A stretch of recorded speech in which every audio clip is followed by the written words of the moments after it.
ঢালিউডের জনপ্রিয় নায়িকা সাদিকা পারভিন পপির এক মন্তব্য ঘিরে নেট মাধ্যমে শুরু হয়েছে তুমুল আলোচনা। কয়েক বছর ধরে আড়ালে থাকা এই অভিনেত্রী সম্প্রতি পৈতৃক সম্পত্তি সংক্রান্ত ঝামেলায় প্রকাশ্যে আসেন। এরপর এক মন্তব্যে বলেন, চলচ্চিত্র করার কারণে অনেক বদনাম হয়েছে, তাই এখন স্বামী সন্তান আর সংসার নিয়েই থাকতে চাই। তার এ বক্তব্যে ক্ষোভ প্রকাশ করেছেন সময়ের আলোচিত অভিনেতা ওমর সানি।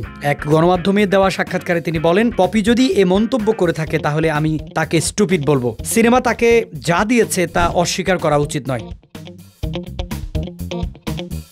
ওমর সানি আরো বলেন, পপি কি হাজার কোটি টাকার মালিকের মেয়ে?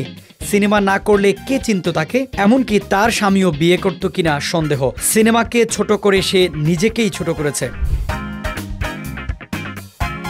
ক্ষোভের মাঝে ওমর সানির কণ্ঠে ছিল দায়িত্বশীলতা ও ভালোবাসা।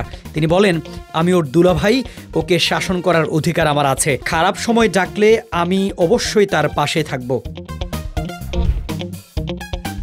1997 সালে সোহানুর রহমান সোহান পরিচালিত আমার ঘর আমার বেহেশত সিনেমায় অভিনয়ের মধ্য দিয়ে ঢালিউডে পা রাখেন পপি। কিন্তু তার প্রথম মুক্তিপ্রাপ্ত সিনেমা ছিল কুলি। তার বিপরীতে অভিনয় করেছিলেন ওমর সানি। এ সিনেমাটি সেই সময়ে 7 কোটি টাকা ব্যবসা করে মাইলফলক অর্জন করে।